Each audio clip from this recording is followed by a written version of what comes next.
If you're someone who wants to reduce stress, boost confidence, and improve flexibility, you need to hear this. What if I told you that you could hack your brain to be more flexible, control stress instantly, and even reduce pain, just by doing weird little tricks?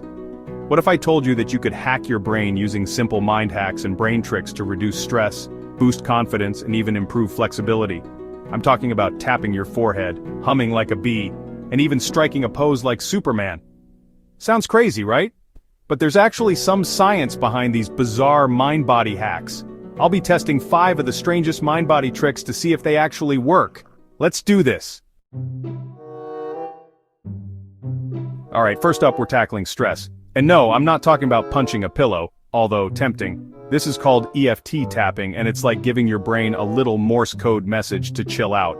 The idea is that tapping on specific points of your body, like your forehead, can short-circuit your stress response. Sounds ridiculous, right? I mean, how can tapping your forehead possibly stop that feeling you get when your inbox is exploding and you're pretty sure you just left the stove on?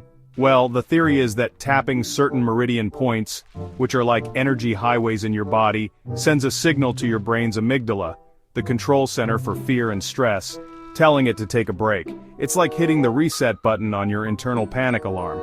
But does it actually work? There's only one way to find out. Okay, so you're supposed to tap on your forehead while thinking about what's stressing you out. Let's see, deadlines, traffic, that weird noise my car has been making. I'm already feeling ridiculous. I'm gonna hook up this heart rate monitor and see if anything actually happens. You know what? I might be imagining this, but I actually feel a little calmer. My heart rate has also gone down a few beats per minute. Maybe there's something to this whole tapping thing after all.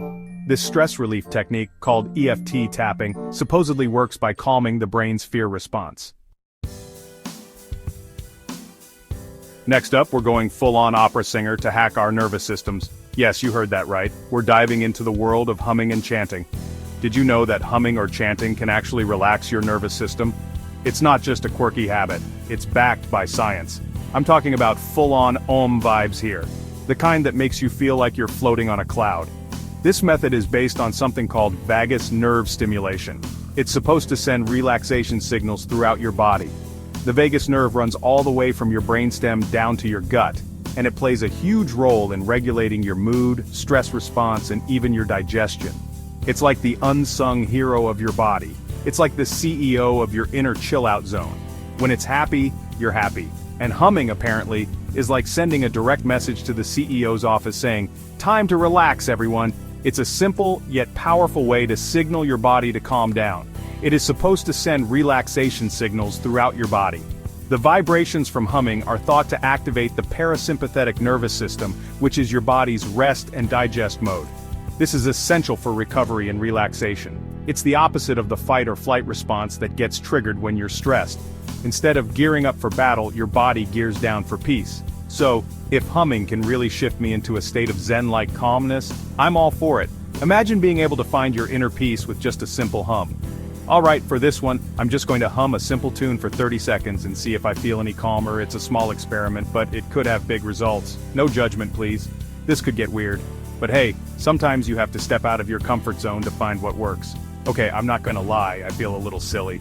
But that's part of the fun, right? Trying new things and seeing what sticks. But you know what? I do feel a little more relaxed. Maybe there's something to this humming business after all. Maybe it's the humming, maybe it's the fact that I'm not thinking about my to-do list for once. But something's working.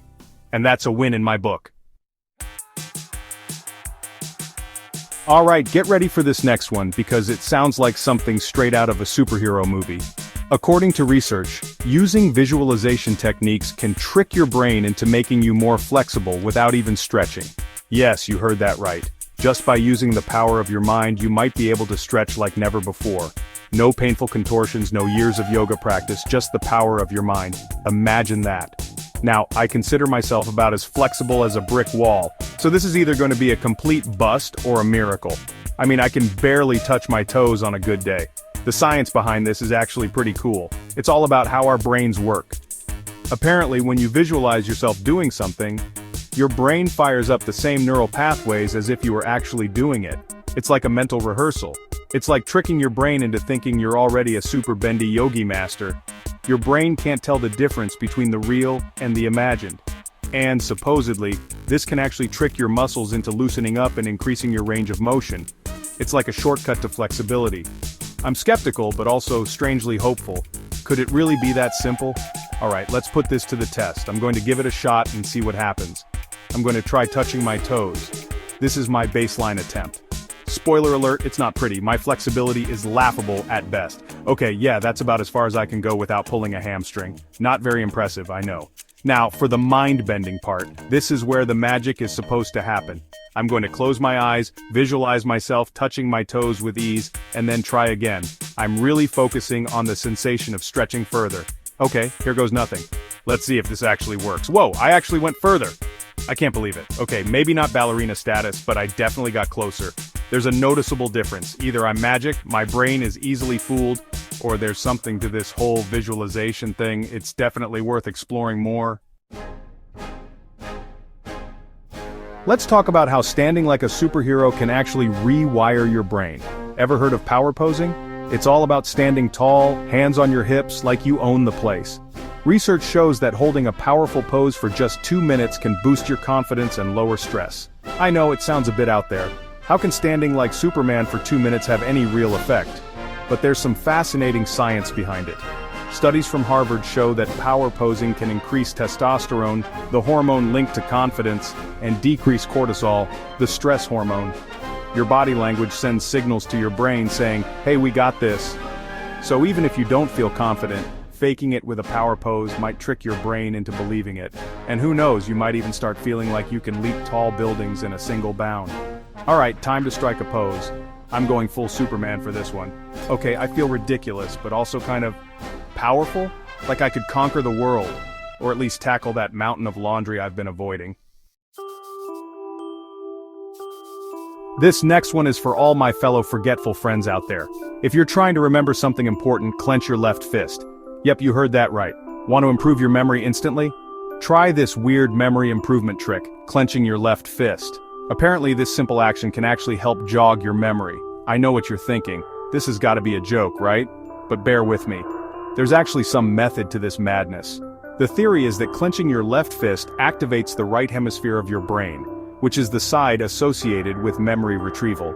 It's like sending a little wake-up call to the part of your brain that stores all those random facts and figures you need to remember. Now I'm always up for a good brain boost, so I'm willing to give this a shot. Let's see if I can actually clench my way to a better memory. Okay, I've got a list of 5 random words here. Banana, rainbow, stapler, penguin, and galaxy. I'm going to try to memorize them without clenching my fist, and then I'll try again while clenching my left fist. Let's see if it makes a difference. Okay, I think I got them. Now, for the clenching power. Okay, I actually remembered all of them that time. Maybe it's a coincidence, maybe it's the power of the fist, but I'll take it.